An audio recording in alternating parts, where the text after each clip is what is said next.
AJ Rabal, inaming siya ang kabit ni Tito Soto. Naku, totoo kaya ito? At ito, Anjo Iliana, inilabas na po ang mga resibo. Patindi na ng patindi yung nangyayari dito kay Anjo Iliana. Talagang ano ka na, Anjo, ha? Talagang buhos ka na, ha? Tindi ng galit mo ay Tito Sen, ha?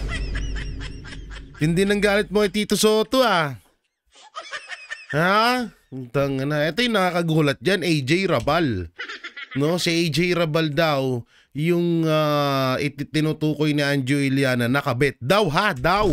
So mamaya natin papanoorin yung ano na yan, yung revelasyon mapatungkol dyan kay AJ Rabal. Chismoso na ako, no? Hindi kasi baka naninibago ibang mga viewers ko dyan. Dati pa naman, ito na yung content ko. Alam mo naman, sister. Oo. Ako ang good juding ni Sir Jack. Hindi ako bading. Kundi gooding. Hindi, pinagmimix lang ho natin, no, para lahat para lahat po makasakay sa ating content, sa ating video, mapachismis man at politics. Ha? Para lahat alam nila, 'di ba? Para lahat ay nakaka-relate sa ating content. So dito, bago tayo mapunta kay Anjo Iliana, kay AJ Rabal at Tito Soto, dito muna tayo sa politics. Mapatungkol dito kay Marcos Jr. na nagkakalat na naman ng katangahan. Ewan ba rito? Alam niyo, minsan nananawa na rin talaga. Mas naumay ako sa politics kaysa sa showbiz. So totoo lang. Lalo na dito kay Marcos Jr. Nakakaumay, no? Alam mo yung tipong talagang lantaran na niya tayong pinaglolo ko. No? Lantaran niya na tayong pinaglolo ko, eh. Kagaya lang nito. Sabi niya rito, bigyan nyo kami ng, ng ebidensya na mayroon kayo para magamit natin, para kasuhan kahit sino. Walang accepted dito mga investigasyon na ito. Walang di nga totoo? Di nga totoo? Ba't yung kapatid mo? Yung kapatid mo. Yung pinsan mo. Pinaglolo ko mo na naman kami, Marcos, eh. Tanginang parang bagay, ganyan naman talaga, sobrang babaw ng tingin mo sa amin. Ganyan talaga pag ang presidente hindi dumanas ng hirap. Kaya talagang sobrang pagkakamali talaga na nanalo itong si Marcos Jr. bilang presidente. Sobrang mali ng mga Duterte supporters na sinuportahan tong tao na to at ibinoto. No? Alam niyo kung bakit? Kasi talagang parang mapapaisip ka na, ba't ko siya binoto? Parang nakakahiya ako, parang mapapaisip ko na, tangina, baliw na ba ako, binoto ko siya? Hindi, alam naman natin lahat na kung hindi dahil kay BP Sara, hindi natin iboboto tong taong to. Kaso wala na, nandyan na eh. Antayin na lang natin na bumaba siya. Antayin na lang natin yung termino niya. Wala daw bigyan daw siya ng ebidensya. Akala ko ba hawak na ninyo lahat ng ebidensya? Tsaka kung usapang ebidensya naman, mas marami yung sayo. Mas marami yung sayo, Marcos. Diba? Pinakita natin kagabi. Mamaya, papakita ko ulit yun, ha? Kung usapang ebidensya lamang sa mga kurap, ang dami na sayo. At alam mo yan. Ganyan ka lang talaga yung strategy mo. Nagtatanga-tangahan ka lang. At hindi na rin bago sa amin yan. Ito pa yung sinabi niyang isa, makukulong na sila. Wala silang Merry Christmas. Wala daw silang Merry Christmas. Ang pagkakalam ko, ang salitang Merry Christmas is parang pagbati yun, no? Pagbati yun sa gusto mong batiin ng Merry Christmas. Pero kapag ganitong salita, dapat dito walang Merry Christmas lang. Dapat dito makukulong na sila, wala silang Christmas. Anong walang Merry Christmas? Ang ginagamit lang ang salitang Merry Christmas kapag babati ka. Oo, hindi yung ewan ko ba? Sabi nila ang talino daw nitong taong to. 'Di ba? Pero ako naniniwala, tatay nito matalino. Pero ito wala talaga eh. Biruin mo, ako nga elementary lang, alam ko yun eh. Tangina, makukulong na silang lahat. Tapos si Martin Romualdez mag-gala-gala lang. Si Saldico, hindi mo kayang kanselahin yung passport. Si Bunuan, pinatakas nyo na naman. Ang galing. Tapos, sino yung ipapakulong nyo? Yung mga kontraktor lang. Hindi ko naman sinasabing huwag nyo ikulong yung kontraktor. Ang punto ko dito, ikulong nyo rin dapat yung mga nasa likod ng mga kontraktor. Hindi yung puro lang mga kontraktor, umiikot lang yung doon eh, yung trumpo doon eh. Sabagay, nangyari na rin ito dati nung panahon ni issue sa pork barrel ni Napoles. Na halos si Napoles lang din sumalo ng lahat, no? Pinagtulong-tulungan siya. At hindi ko ibig sabihin na walang kinalaman si Napoles Ang punto ko dito, kung ano yung nangyari kay Napoles noon, mukhang mangyayari ulit ngayon. Na puro nababase lang at ang makukulong lang yung mga nasa baba. Yung mga nasa dulo ng issue. Nasa buntot ng issue. Pero yung ulo ng korupsyon at katawan nito, absuelto. Yan ang mangyayari dyan. Makukulong na sila. Wala silang Merry Christmas. Wala silang Christmas. Ba't nilagyan mo pa ng Merry Christmas? Ano ka ba naman, Marcos? Sa turingang presidente ka, di mo alam yun. Hindi Merry Christmas. Pagbati ang Merry Christmas. No? Yun. Tinuturuan kita para sa susunod, alam mo na. Pati yung Merry Christmas tsaka Christmas, hindi mo alam. Ang salitang Merry Christmas pagbati. Ang salitang Christmas ay yung gaganapin na okasyon. Yun yung Christmas. Hindi yung Merry Christmas. Okay? Tanga. Ito pa isa. Mananawa kayo sa mukha ni Marcos ngayon. Tad-tad siya rito. Itong mga walang hiyang ito, nagnanakaw ng pera ng bayan, tapos na ang maliligayang araw nyo. Abo! Ang galing. Ang galing mong kupal ka. Galing, no? Buday no, akala mo talaga totoo eh. Akala mo talaga totoo yung sinasabi niya eh, no? Alam mo kung halimbawa, ngayon, kahapon mo lang makikilala si Marcos, talagang talagang bibilib ka sa kanya. Pero kung matagal mo na siya kakilala at kung alam mo talaga, updated ka sa nangyayari sa Pilipinas, puta na mapapakamot ka sa ulo eh. So, ibig sabihin, Marcos Jr., ikukulong mo rin ang sarili mo. Ganun po ba? Nagtatanong lamang. Wala naman siguro masama magtanong, diba? Oo, kung pati ba sarili mo, ikukulong mo. Kasi sabi mo, itong mga, hindi pala, kasi nagsalita siya ng itong. Oo, ibig sabihin, yung mga yun lang, absuelto siya. Ang tanong dito, ulitin natin, kasama, etong mga binanggit mo ba dito, President Bongbong Marcos, kasama ba dito yung pinsan mo? Tanong lang. Kasama mo ba dito yung pinsan nyo na si Martin Romualdez? Asahan mo namin yan, ha? Oo. Asahan po namin, pati si Saldico, si Bunuan, ano pong update sa kanila? Uuwi pa po ba sila ng Pilipinas? Kaso pinatakos nyo daw eh. Galing, no?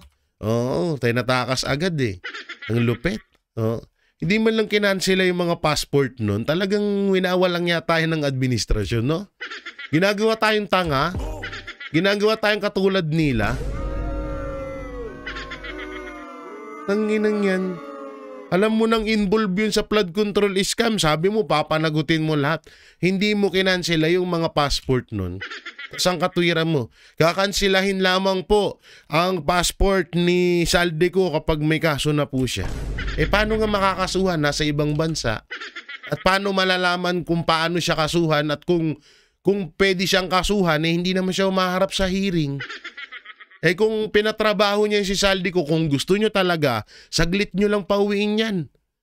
And dami nyo nang napauwi ng mga bakit hindi nyo gawin kay Saldico? Kasi natatakot kayo. Kasi kapag sa oras na inilaglag nyo si Saldico, mabubuko kayo. Ganun ba? Ay, naku Marcos. Ito pa. Ito yung karugtong doon sa sinabi ko. Passport ni Saldico, hindi pa pwedeng i-cancela. Wala pang kaso Ay, wala pa nga naman daw kaso. Huwag daw kayo magpapumulit. Oo, yun nga yung sinabi ko kanina. Paano makakasuhan si Saldico at paano siya iimbestigahan, paano siya maaaring kasuhan, hindi nga siya humaharap sa hearing. Kasi nasa ibang bansa. At kailan kaya tatrabahuhin ng gobyerno or ng administrasyon mo para pauwiin si Saldico? Yun yung point doon. Sa totoosin nga lang, may mga, alam mo yun, tsaka na sa ibang video ko nasabihin. Para buong buo yung doon sa kwento na yun. Kasi may malagim daw na nangyari. May malagim na nangyari, pero sige, sa susunod natin sabihin yun, ha? Ayan ha. Ang legal na sagot ay dahil hindi pa nasasampahan ng kaso, sa makatuwid ang kahilingan para sa hindi pa maaaring gawin. Para sa pagpapakansela sa kanyang passport ay hindi pa maaaring kanselahin. Pero sabi niya, papanagutin daw lahat. Lahat ng kontraktor, hindi pa nga tapos Sabi kasi ni Marcos Jr. doon, lahat daw ng kontraktor. Hindi daw kasama ang mga congressman. Yun yung ibig sabihin niya, hindi, patapusin nyo kasi. Ay, nako. Uulol ka na lang dito ito pa isa. Tadaring ko kayo ng Marcos ngayon. Sa mga walang hiya diyan na nagnanako, ito na pala natin to. Nabasa na natin. Ito. 37 congressman nasa listahan ni Marcos Jr. Puwera si Insan. Patay na. Na nga sinasabi ko. Ito, lakihan natin Puwera pala si Insan. So, ibig sabihin, absuelto si Insan. Absuelto pala si Insan, no? Lakihan natin para makita natin yung binabasa natin, ha? Inihayag ni Pangulong Ferdinand Marcos Jr. na 37 na mambabatas ang lumabas sa kanyang listahan ng mga opisyal na konektado sa umano'y maanumalyang proyekto ng gobyerno. Nang tanungin kung kabilang Barito ang dating speaker, tugon ni Pangulo, sa tingin ko, hindi.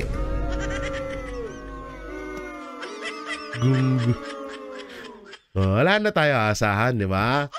Wala na tayo asahan dyan. Sa tingin nga daw ni Marcos Jr., hindi daw kasama si Martin Romualdez.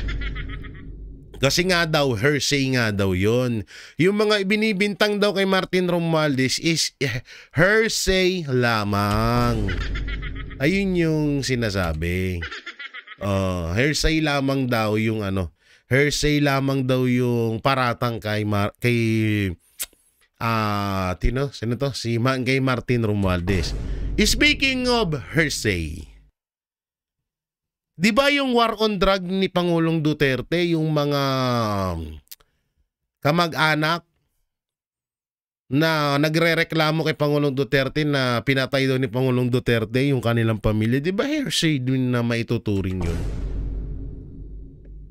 Yung kay Pastor Apollo Kibuloy, di ba hearsay lang din yun?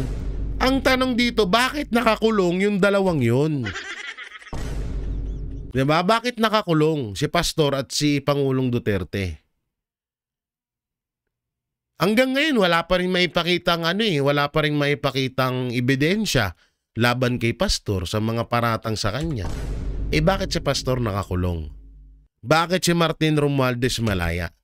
Kasi nga hindi nyo kaalyado si Pastor at si Pangulong Duterte. Yun. At dahil pinsan mo si Martin Romualdez na isa sa mga nagko-control sa'yo, at kung wala si Martin Romualdez hindi mo kayang gampanan ang iyong trabaho dahil hindi mo naman talaga din ginagampanan, bukod doon, takot, at isa pa, takot na takot ka kay Martin Romualdez kaya hindi mo siya mapapakasuhan. Dahil alam ni Martin Romualdez lahat ng baho mo, Marcos, 'di ba? So ano pa ba mga banateros, mga kabiyaya, ano pa bang aasahan natin sa issue ng flood control? Yung tinuturo ng lahat na mastermind dito sa flood control scandal or scam, hindi makukulong. Ang makukulong lang dito yung mga kontraktor, pero yung tinuturo nilang mastermind, hindi. At dito sa 37 congressman na to, na di umano'y kabilang sa maanumalyang flood control issue, mukhang hindi rin to, at pili lang ang makukulong dito. No, pili lang ang makukulong dito. Ako na nagsasabi sa inyo, pili lang ang mapapanagot dyan. At isa pa, baka wala ring makulong.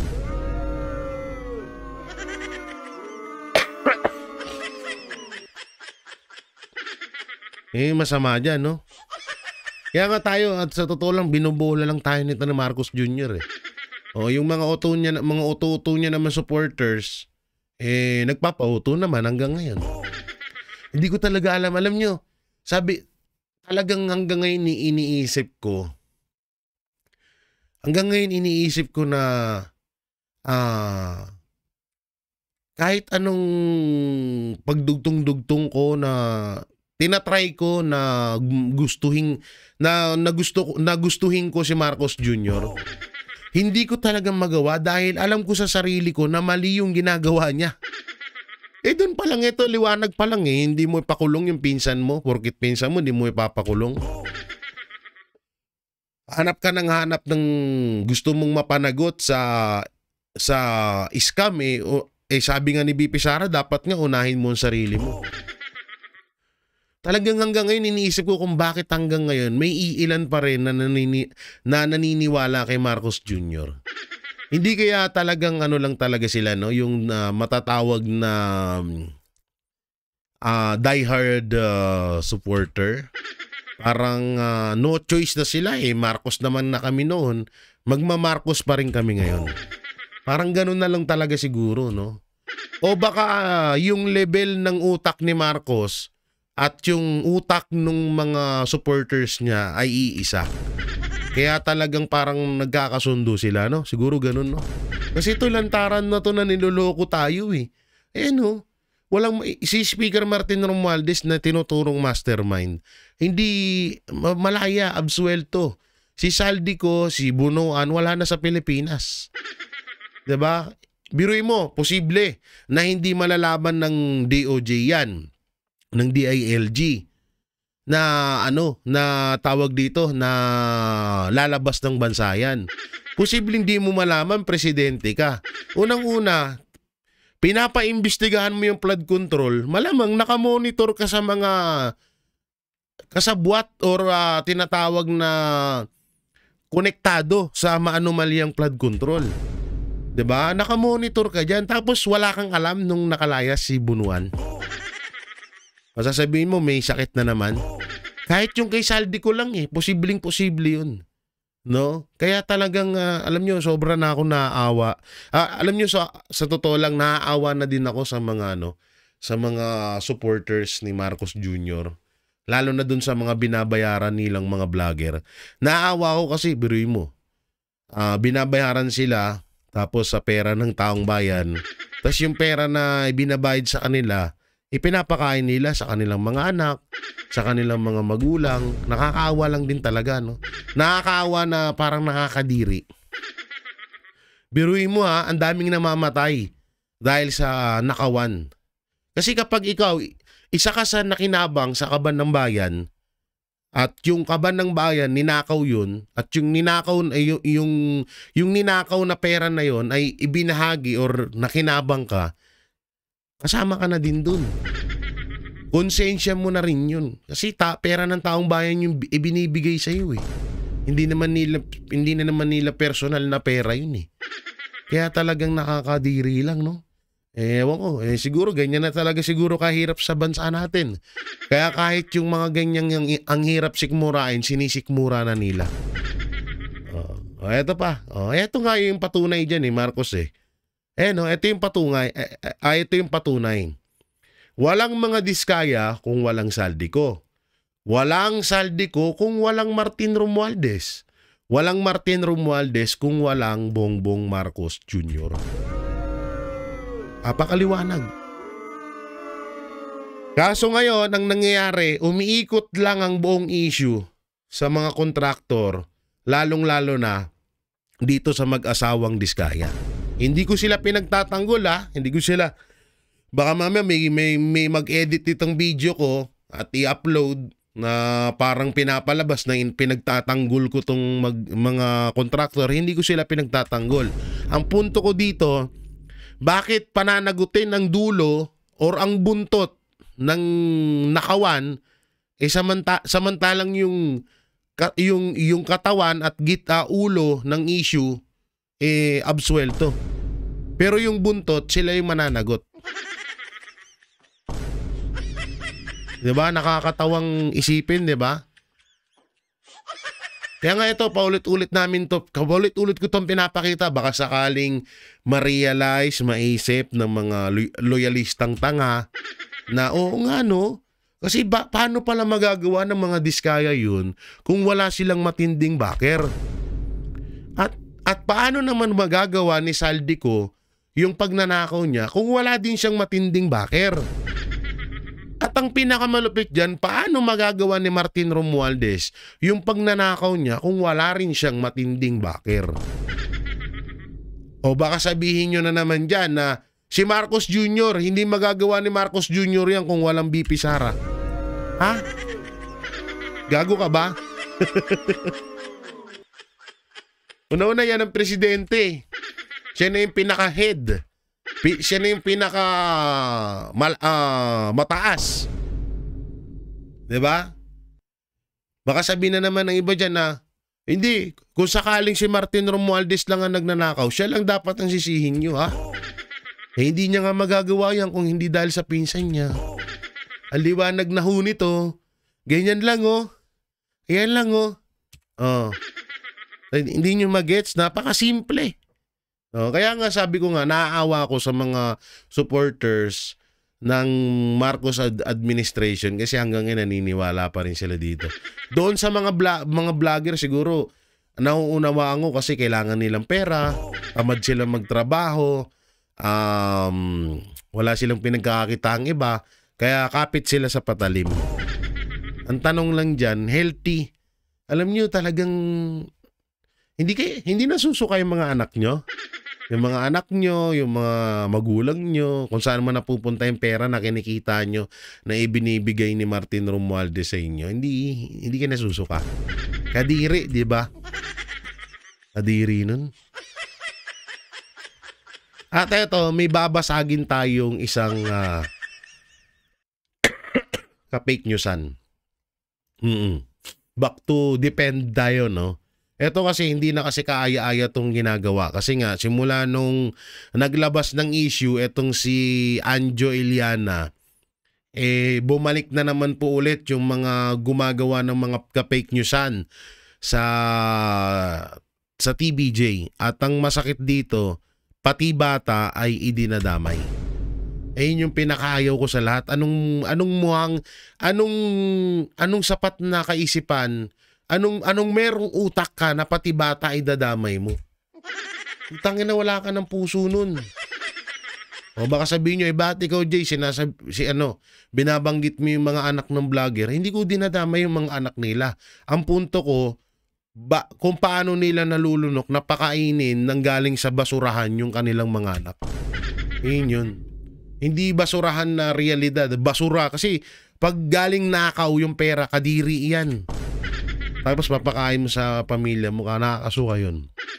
So yan nga, mabalik tayo dito. Hindi ko talaga lubos maisip na may mga tao na pati yung mga bata na wala namang kinalaman ay dinadamay. Dinadamay na dito sa issue ni Anjo Iliana at ni Tito Soto. Ako inaano ko nga sa inyo, hindi naman ho yun kailangan pang idamay.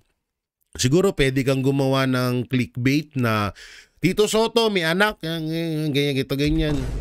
Pero wala kang ipapakitang picture dun at wala ka sigurong parang hindi mo siya tutumbukin. Kaso ang ginagawa kasi na iba, tinutumbok at may halo pang panglalait. May halong pang gagago yung ginagawa sa bata na hindi naman deserve ng bata yon. Katulad na lang nito, papakita ko sa inyo. Medyo lakihan lang ho natin. Katulad na lang ho nitong post na ho ito ng Word of Fame, no? So dito kasi picture po yan ni Jose Manalo, Bossing Big Soto at Tito Soto tsaka si tawag dito. Ano bang pangalan nitong bata na? Nakalimutan ko. Yung anak ni Bossing Big Soto. O yung anak ni Bossing Big Soto at ni Pauline Luna, no? Ngayon dito, eto nga yung post niya na talagang kinakabusitan ko. Sabi niya, grabe, hindi ito inaasahan ng kahit sino. Matapos ang ilang taon na pananahimik ni Jose Manalo, mismo ang naglabas ng nakakagulat na revelasyon tungkol sa tunay na ama ni Tali. Dito ako natawa na nabuisit. Dinamay na naman yung anak ni Bossing Big Soto.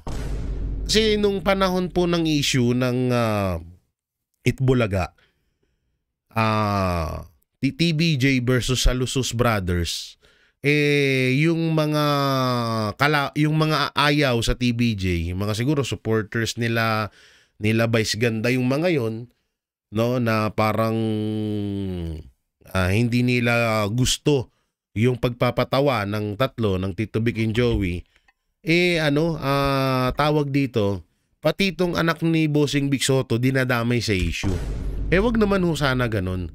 Wag naman ho sana ganun na pati itong bata ay idadawit nyo o idadamay nyo sa katarantaduhan. Wala naman pong muwang yung bata rito. Ito po ay isang napakalaking fake news na ang kasi dito, ang binabanggit is anak ni Tito Soto daw, si Tali. Biri mo ba naman yun? Ito, babasahin natin Revelasyon tungkol sa tunay na ama ni Tali. Ni Tali Soto. Umiyak daw. Grabe yung gumawa ng kwento, no? Umiyak daw si Big Soto nang marinig ang buong katotohanan at pati si Pauline ay tila hindi makapaniwala. May mga larawang lumabas na tila nagpapatunay sa lahat ano nga ba ang totoo sa likod ng isyung ito na yumanig sa pamilyang Soto. Basahin ang buong detalye sa comment. Pag pinuntahan nyo naman po yung comment, ang lumalabas nga po ay ganito pa rin na kwento, no? Una-una, tawag dito, yung about kay Tito Soto at kay Tali, natural na magkahawig yun, magtito yun eh. Magtito yung dalawang yun. Magtsuhin yun. Natural na natural na magkamukha talaga yan.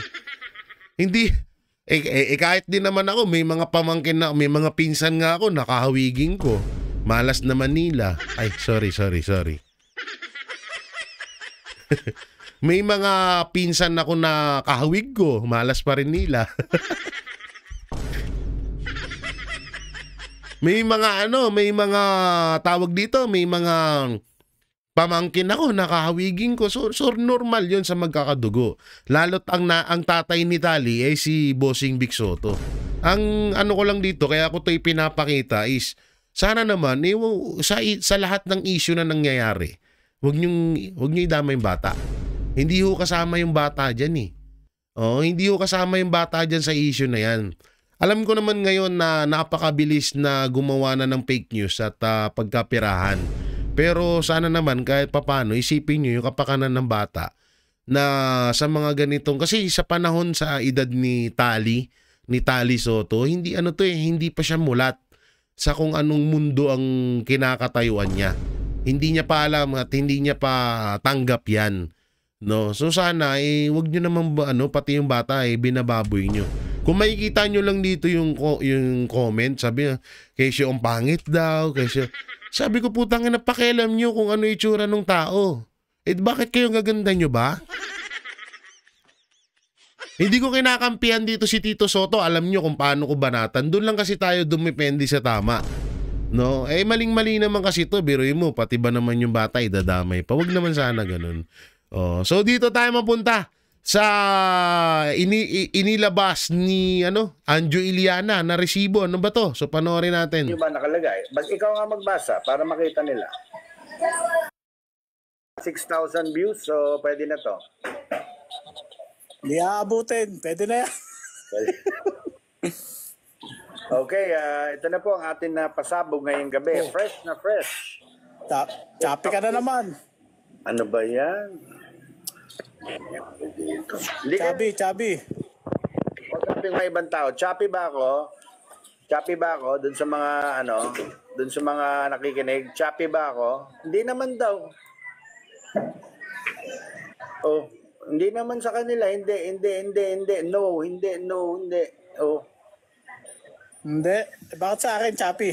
Ikaw lang ang may problema lagi. Papasok uli ako, ha? Papasok uli. Singkatsa ka ba? Oo. Sige.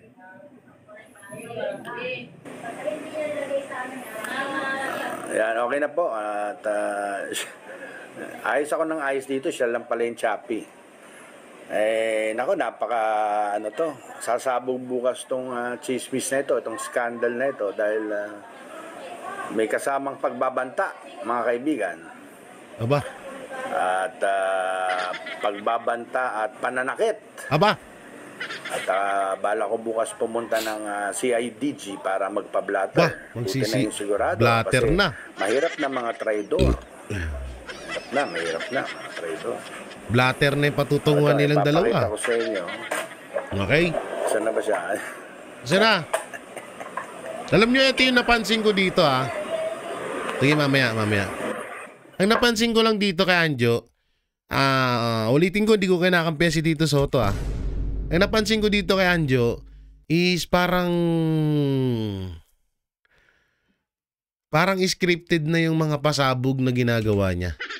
Alam mo yun, yung tipong nag-aabang siya ng may malaking magpalipad, star.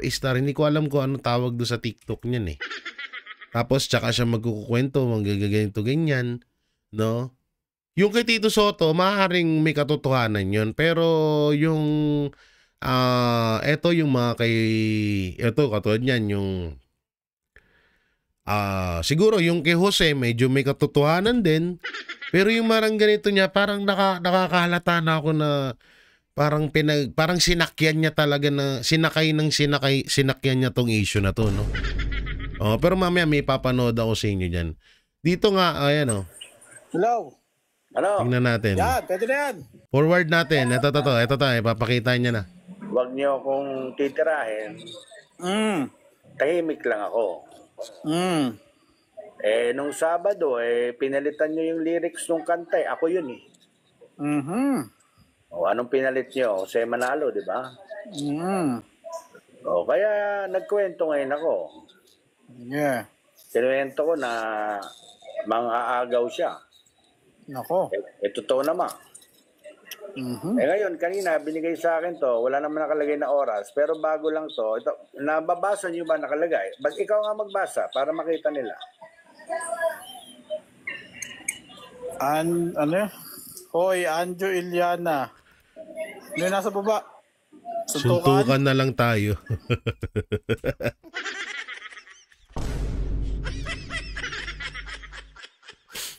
Anjo Iliana, suntukan na lang tayo. Tip na yan. Wala na ba? So tuloy natin. Suntukan na lang tayo. Hoy, Angeliana, suntukan na lang tayo. Yun. Ayan o, galing sa taas. Ayan yung pangalan niya sa taas o. Jose Manalo. Sa mga tuwid, alam mo naman si Hambog. Hambog yan eh. Mhm. Siguro, nasaktan yung pride dahil nga labo ko siguro na ako ang unang minahal. Mhm. Hayop ka, Anjo. Buisit ka. Ano pa naman to? So ito yung pinaka-buong kwento. Ito yung pinaka-kwento dito kay Anjo Iliana, no? Dito kasi, dito ko napagtando kay Nanay Christy Permin yung ginagawa niya sa TikTok. Na parang, alam mo yung parang nawiwirduhan na ako sa kanya eh. Halatang parang siyang si Francis Leo Marcos. Parang ini-scam niya na lang yung yung mga viewers. No, wag kang masaktan sa akin, Sir Anjo ano naman to eh. Okay naman to si Sir Anjo. Pero parang ini-scam niya na lang yung mga viewers ngayon. Parang ginagawa ito. Panoorin niyo yung explanation ni Nanay Christy Permin dito. Sabihin mong baka yumabang na, hindi ka lang nabigyan ng mahaba-habang panahon na magkita kayo doon sa show ni Ding Dong Dantes. Sasabihin mo na, yumabang na. At ano yung ibubulalas mo na lihim kung ba't hindi nagkatuluyan si Alden at saka si Maine Mendoza? Iyo naman yung oras mo. Bakit hindi mo sabihin? On air, sabihin mo kung ano yung mga nasa utak mo na yan. Di ba? Totoo. Wala nanay, talaga siya, panay pabitin para humatak ng viewers. Stars! Ang mga stars! Pag maliit lang, lakihan nyo naman. Para ituloy ko na yung kwento ko. Ano to, parang namamalimos, ayaw tumanggap ng gurami. Yun lang. Ay, gurami talaga, Baria. Gurami, bariatic. Eto, sabi ni Miss Nagsa, uunahin ko na to. Na itong si Anjo, mukhang iisa-isahin niya talaga ang mga Dabarkads. Nagsimula kay Tito Sen, ngayon naman po si Alden. Bukas kaya, sino naman? Si Wally, si Ryan, si Paulo, si Raiza. Ika nga, a treacherous friend. Ayan na, nako. Makinig ka kay Miss Nags. A treacherous friend is worse than an open enemy. Pero yung ginagawa ni Anjo ngayon, malaking impact yun. Yung unang pasabog niya kay Tito Soto, talagang napag-usapan eh. Talagang nag-boom eh. Alam nyo, may impact din yun sa TVJ dahil parang nagkaroon ng ano mo tawag doon, curiosity ba? Kaya mo na, ayoko nang mag-English. Nagkaroon ng yung tao na katanungan. Yan, parang nagkaroon ng katanungan sa isip nila yung mga tao. Kaya parang naging maganda rin yung impact sa TVJ. Siyempre sa mga survey. Kaso habang tumatagal, nahahalata ng tao na itong si Anjo parang nangi-scam na lang sa kanyang live.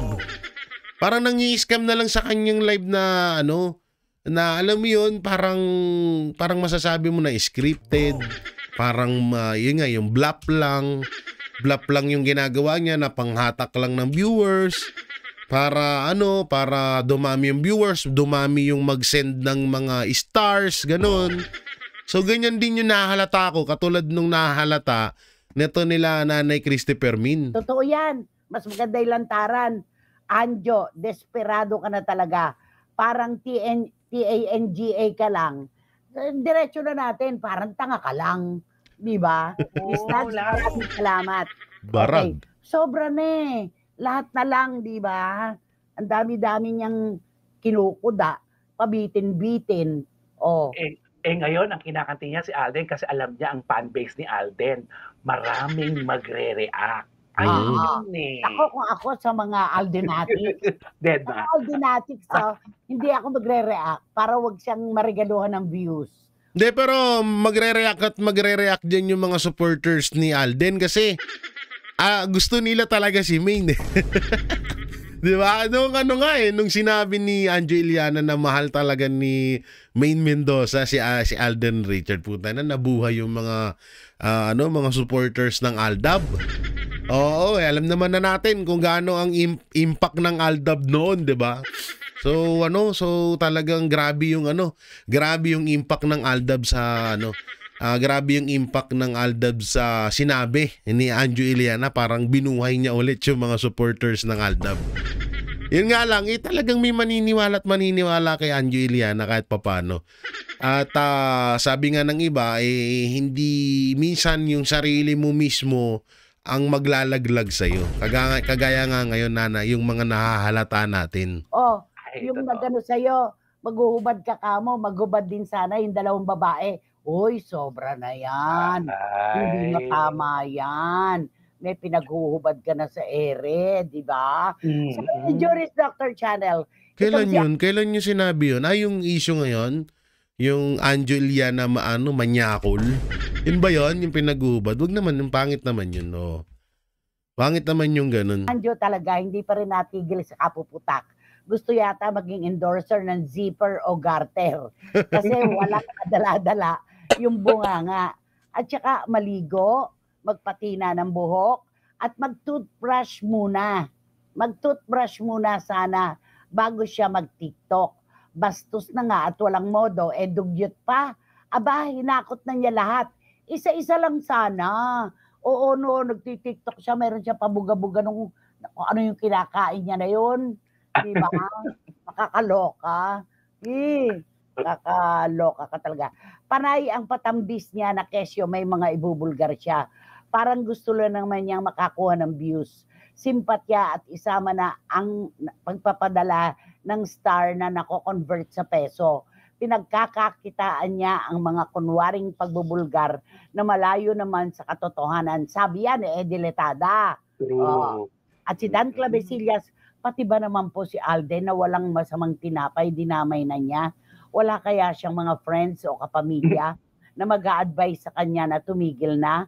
Mukhang enjoy pa yata siya sa mga ginagawa niya. Oo, Dan Clavesillas, nag-enjoy siya talaga.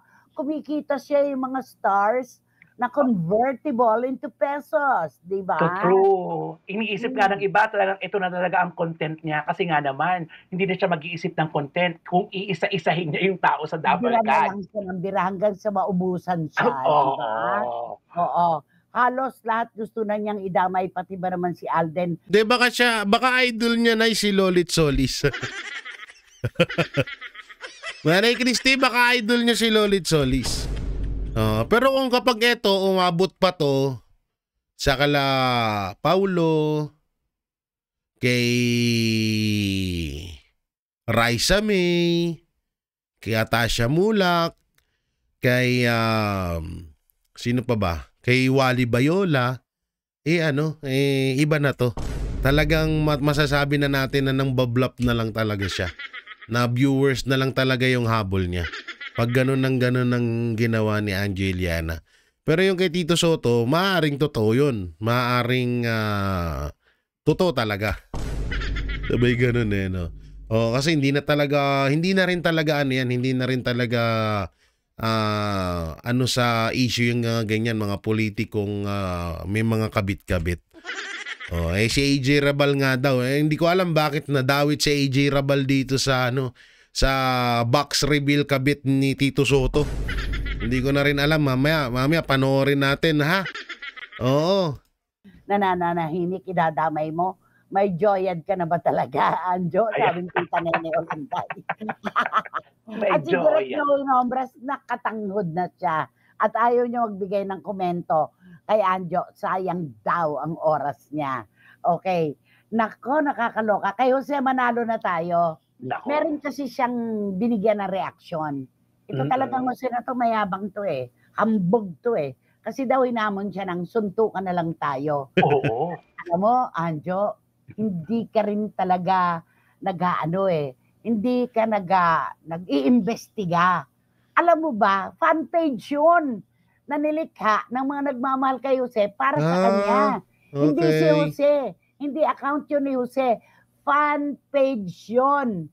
Tapos ngayon sasabihin mo, tama ba yan na ikinuwento ko lang naman dahil naisahan ko siya. Ako ang pikon na siya. Uy, ikaw ang pikon. Hindi apektado si Jose sa mga banat mo. Hindi, pwede rin na alam ni Anjo Iliana kaso sinasakyan niya lang. Sinasakyan niya lang for the views, para sa ano nga, parang nga sa views. Tsaka sa mga send-star sa kanya. Pwede rin ganun. Diba? Oo. At saka yung gano'n, yung may asawa na, tapos wala. Ngayon lang ako sa totoong buhay, ngayon lang ako naka-experience na yung, di ba, miss ka na Pero ang pagkakaalam ko si Anjo Iliana tsaka si Jose Manalo. Sanggang dikit daw yan, ha? May nakausap kasi ako na dating nasa Itbulaga din.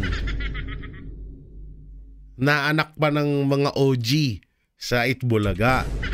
Na itong si Anjo Iliana, kasi nga nakausap ko siya, sabi ko, totoo ba talaga yung awayan ni Anjo at saka ni Jose Manalo? Sabi niya yung kay Tito Soto, 50-50. Pero yung kay Jose Manalo, napaka-labo talaga kasi magtropa talaga yung dalawang yan.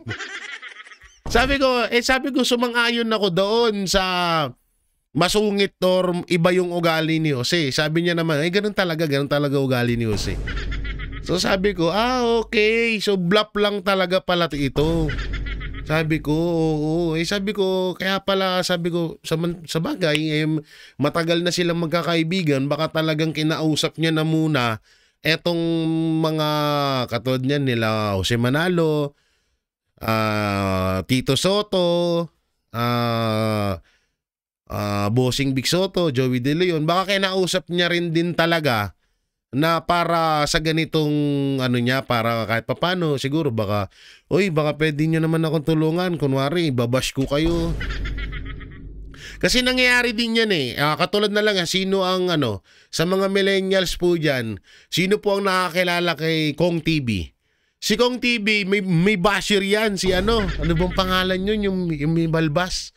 Pero sa totoong buhay, magkaibigan talaga sila. Ang content niya, i-bash ng i-bash si Kong TV. Kahit kaharap si Kong TV, kahit nandun siya sa bahay ni Kong TV, binabash niya si Kong TV. Yun yung content niya. Maaaring ganun nga din yung maaaring ganun yung sistema ng content ni Anjo Iliana. Kaso nga lang, medyo may pagka-brutal lang. Kasi nga may mga na kabit-kabit, no? May mga ganito ganyan. Tapos yung alam naman natin si Main Mendoza, asawa na ni ni Congressman Arjo Atayde, na isa rin sa pinagtatanggol natin dito dahil isa rin yan sa ginagamit ni Martin Romualdez, no? Dahil nga sikat, para matabunan yung issue niya, ginagamit niyang binabato niya dito yung issue kay ginagawa niyang diversional tactic. Pinangda-divert niya dito at binabato kay Arjo Atayde. So doon medyo pangit lang din yun. Pero yung kay Jose Manalo sa ugali, marami naman na talaga nagsasabi na pangit ang ugali ni Jose Manalo. So hindi na rin bago yun, at hindi lang din si Anjo, hindi lang din ako ang nagsabi doon. So yun nga lang, yung nung may nakausap ako na tiga Itbulaga, magtropa pala talaga tong Anjo Iliana tsaka Jose Manalo.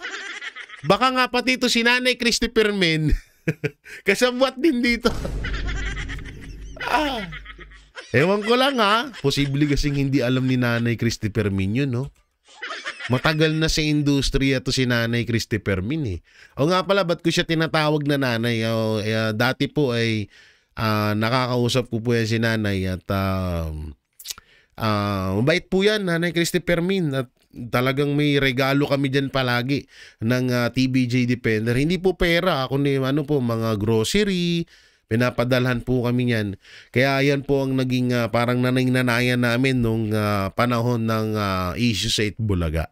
No? So hindi ko lang alam hindi ko lang sure kung alam din kaya ito ni Nanay Christy Permin itong parang setup na ginagawa ni Anjo Iliana.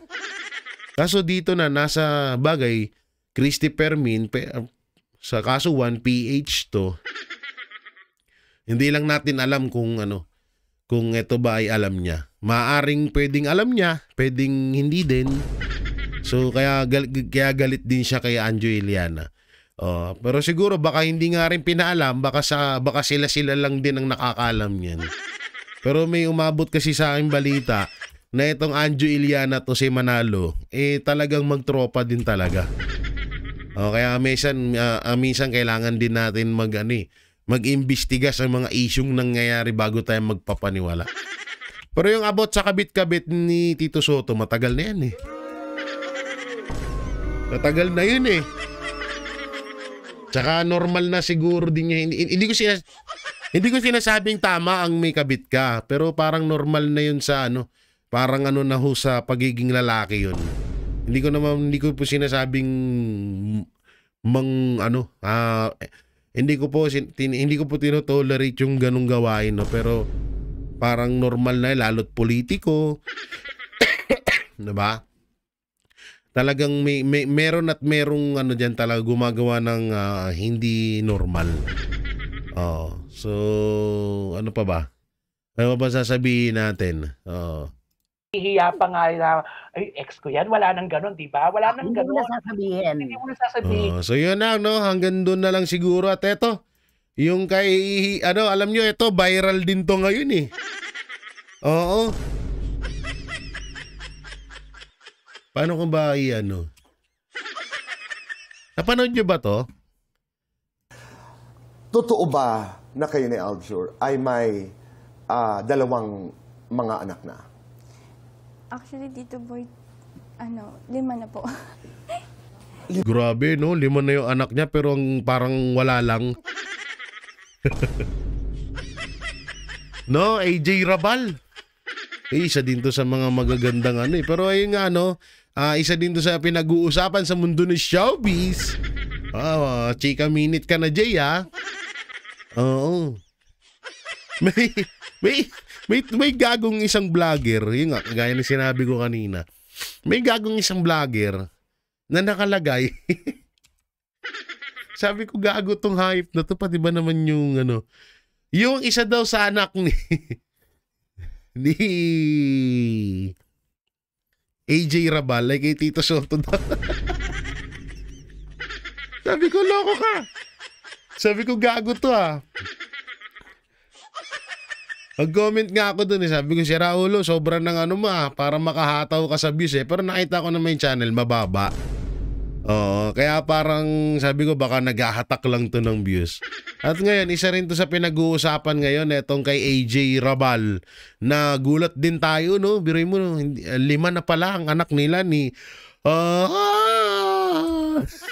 yung kumakanta kung saan-saan. Si Aljur Abrenica, kung saan-saan sumusulpot. Nasa CR, nasa lababo, basta kung saan-saan na lang natin makikita kinagulat din talaga na etong si AJ at si Aljur, 5 na yung anak. Pero parang wala lang, Parang wala lang kay Kaya pala, okay. Okay, gets ko na kung bakit. Hindi ko lang alam kung ganun yung may mga anak pero na parang ayoko na tuloy. Pero parang ganda pa rin, Tingnan natin. Ganda niya pa rin, makeup lang, hindi ganda niya pa rin. Siguro talagang iba talaga pag gwapo't maganda ka, kahit anong gawin, talagang may itsura ka pa rin talaga.